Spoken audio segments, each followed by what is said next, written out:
Sebetulnya banyak yang terjadi di masyarakat itu kerinduan untuk menjadi benar dan baik, akan tetapi belum tahu caranya. Sehingga ada sebagian orang tetap dia dalam ketidakbaikan, sementara di hatinya ada kerinduan untuk menjadi baik, cuman karena belum tahu jalan dan cara untuk menjadi baik yang aman. Adapun yang ditanyakan, langkah awal menikah dengan orang yang non-muslim sudah terjadi. Sudah terjadi, apapun bentuknya sudah terjadi. Akan tapi yang perlu kita cermati adalah kesiapan sang istri untuk memeluk Islam hanya karena keluarga daripada sang istri tidak menyetujui. Kemudian karena sang suaminya merasa bahwasanya keluarga itu harmonis baik-baik saja, maka sang suami tidak menghendaki, bukan tidak menghendaki, tidak terlalu mendukung, bukan berarti tidak mau, kami yakin tidak terlalu mendukung istrinya untuk masuk Islam karena ada kekhawatiran, ada keretakan di dalam keluarga sang istri. Sebetulnya ada cara. Mungkin Anda, wahai suami yang soleh, Anda yang baik hati insya Allah, dan Anda insya Allah dicintai oleh Allah, buktinya istri Anda akan diberi oleh Allah kesadaran lalu ingin memeluk Islam. Nah, yang pertama adalah dalam hal ini, jika ingin memeluk Islam tidak perlu pakai menunda-nunda, karena itu keimanan di dalam hati. Adapun apakah diketahui oleh orang atau tidak, ini babnya nanti sesuai dengan kemampuan seseorang di dalam menjalani agama. Jadi mungkin Anda sebagai suami yang baik, atau tadi adik Anda yang baik, kasih tahu bahwasanya iman itu mahal penting. Biarkan istri masuk Islam, akan tapi tetap dengan orang tua baik. Bahkan kami selalu sampaikan ya, bahwa kalau ada orang masuk Islam, kami ingat semacam kami takut-takuti begini. Anda mau masuk Islam, berat loh ya masuk Islam. Syaratnya diantaranya, ini yang paling berat. Apa itu? Anda harus semakin baik dengan keluarga Anda. Dan itu yang diajarkan Islam. Kalau berani masuk Islam, Anda harus semakin baik dengan keluarga. Islam tidak mengajarkan permusuhan. Kalau Anda berani masuk Islam, Anda harus berani semakin baik kepada keluarga. Kenapa? Begitulah Islam mengajarkan, tidak mengajarkan permusuhan. Nah, bisa saja wanita tersebut masuk Islam, akan tapi tetap dia dalam keluarganya yang halus, yang cantik, sampai melihat kondisi orang tuanya siap untuk menerima anaknya masuk Islam. Sebab menunda bukan hal yang baik, karena kita tidak tahu sampai kapan umur masih ada. Bahkan ada orang pengen masuk Islam, suatu ketika ada pengen masuk Islam, tinggal di Jakarta, pengen masuk Islam dengan Buya, dengan kami. Hanya nanti minggu depan mau datang. Kami sampaikan, tidak usah nunggu minggu depan, hari ini langsung bersyahadat. Tanpa di depan kami, Allah yang tahu. Kita tidak tahu dalam seminggu ini apakah dia masih hidup atau tidak. Kan nyesel banget kalau keburu mati sebelum bersyahadat. Maka untuk masuk Islam dipercepat. Sampaikan kepada ipar Anda untuk segera bersyahadat. Tanpa mengurangi perilakunya, perilaku baiknya kepada ibundanya sendiri. Suruh masuk Islam bersyahadat, itu penting. Dan mungkin bisa menyimpan keimanannya itu sampai kondisi yang normal, sampai mungkin untuk ditampakkan. Tapi menunda keimanan tidak.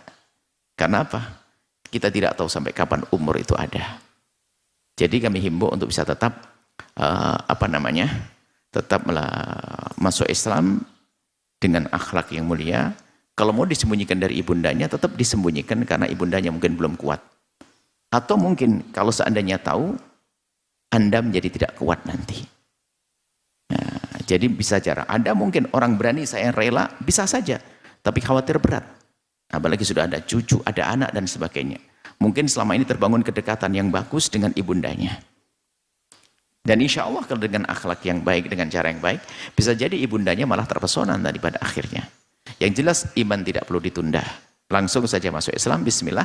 Adapun penyempurnanya dan nanti sambil berjalan. Masuk Islam dulu, itulah masuk wilayah keselamatan di akhirat. Sudah, baru nanti penyempurnanya adalah sambil berjalan. Adapun apakah nikahnya ini harus diulang atau tidak? Tentunya dikembalikan karena suaminya seorang muslim. Memang di dalam mazhab kita Imam Syafi'i, namanya ahli kitab harus dikembalikan kepada ahli kitab yang asli, maksudnya yang kembali kepada agama-agama nenek kakek moyangnya adalah agama Nasrani atau Yahudi yang asli. Sehingga asal agama Nasrani tidak dianggap dalam mazhab kita untuk dijadikan ahli kitab yang boleh dinikahi. Akan tapi untuk menyelesaikan problem umat ternyata tidak bisa sampai di situ. Kita bisa meminjam mazhabnya Imam Malik, selagi orang memeluk agama Nasrani, maka dia adalah Nasrani sebagai ahli kitab yang boleh dinikahi. Catatannya, jika di dalam pernikahannya adalah karena dia seorang muslim sesuai dengan cara Islam, dengan mendatangkan ketentuan-ketentuannya, ada 2 saksinya, kemudian ada yang walinya. Kalau walinya memang non muslim kan bisa saja ada wali apakah muhakkam. Kalaupun tidak ada wali, mungkin ikut mazhab Imam Abu Hanifah, yang jelas ada 2 saksinya, kemudian ada serah terima, ada akadnya, maka pernikahannya dianggap sah. Maka kalau sudah dianggap sah, tidak perlu mengulangnya. Sebab menikah dengan ahli kitab kan juga diperkenankan dalam Islam. Masalah sah kalau orang menikah dengan ahli kitab. Tetapi makna boleh dan sah ini bukan berarti semua dari kita harus menikah dengan ahli kitab. Ini hanya hukum, itu bukan berarti sebuah pilihan. Akan tapi jawaban akan sebuah pertanyaan. Bukan berarti setelah itu besok seorang laki-laki muslim berbondong-bondong menikah dengan ahli kitab. Oh tidak. Yang kami himbau adalah ahli kitab, menikahlah dengan ahli kitab. Biar ada serasi dalam hidup Anda. Anda seorang muslim, menikahlah dengan seorang muslimah. Agar serasi hidup Anda mudah dalam menjalani hidup. Jangan menikah dengan perbedaan terlebih dahulu. Carilah kesamaan untuk mempermudah dalam pernikahan. Jadi kalau memenuhi syarat-syarat pernikahan yang disahkan oleh salah satu dari 3-4 madhab dalam madhab imam, dalam madhab fikih kita, maka pernikahannya adalah sah. Karena pernikahan sah adalah, karena pernikahannya sah, maka tidak perlu ulang lagi. Bahkan ini, jika ada orang non muslim masuk Islam dua-duanya, agama apa saja, selagi di dalam sebelum masuk Islam mereka melakukan pernikahan sesuai dengan agama mereka, masuk Islam nggak perlu diulang lagi kok. Maka dianggap sah kok pernikahannya. Nggak perlu. Adapun masalah kemantapan untuk mengulang misalnya, karena ada khilaf dalam mazhab Syafi'i tidak menganggap boleh mengulang hal terbaik, tapi tanpa harus membuat ragu-ragu tentang pernikahannya yang lalu. Ini adalah fikihnya. Jadi kalau ada orang non muslim dua-duanya masuk Islam, makanya pernikahannya tidak perlu diulang lagi. Bab mengulang nikah ini jangan gampang-gampang mengulang nikah kalau membuat keraguan-raguan. Tentu ada sebab kenapa nikah diulang. Nikah diulang. Kalau sudah sah ya sudah, nggak perlu pengulangan nikah dan seterusnya. Khawatir ada keraguan-raguan dan sebagainya. Kalau memang ada perbedaan misalnya pernikahannya adalah ada aimah yang mengatakan tidak sah, ada bab ikhtiyar saja, tapi jangan sampai menjadikan pernikahan yang dulu tidak sah. Sebab mengatakan pernikahan dulu tidak sah itu anaknya bukan anaknya lagi setelah itu. Anaknya bukan sambung nasab setelah itu. Kan begitu kalau tidak sah. Jadi mengatakan nikah tidak sah ini harus perlu ilmu supaya tidak gampang menjadikan orang ragu-ragu. Jadi seperti itu. Semoga yang bertanya benar-benar bisa menyampaikan kepada yang bersangkutan lalu masuk Islam mendapatkan pahala yang luar biasa. Dan kalau memang sudah masuk Islam, sampaikan salam, mintakan doa, karena orang masuk Islam itu adalah dosanya 0. Dosa masa lalu nggak dihitung oleh Allah. Al-Islam yajubu ma qablah. Islam itu akan menutup dosa yang lalu. Indah orang masuk Islam itu. Semoga Allah memberikan hidayah kepada kita, iman kita dijaga. Yang mendengar suara ini bagi yang belum masuk Islam, semoga diberi hidayah oleh Allah. Tapi dengan catatan, Anda masuk Islam, Anda harus semakin indah dan baik kepada keluarga. Wallahu a'lam bishawab.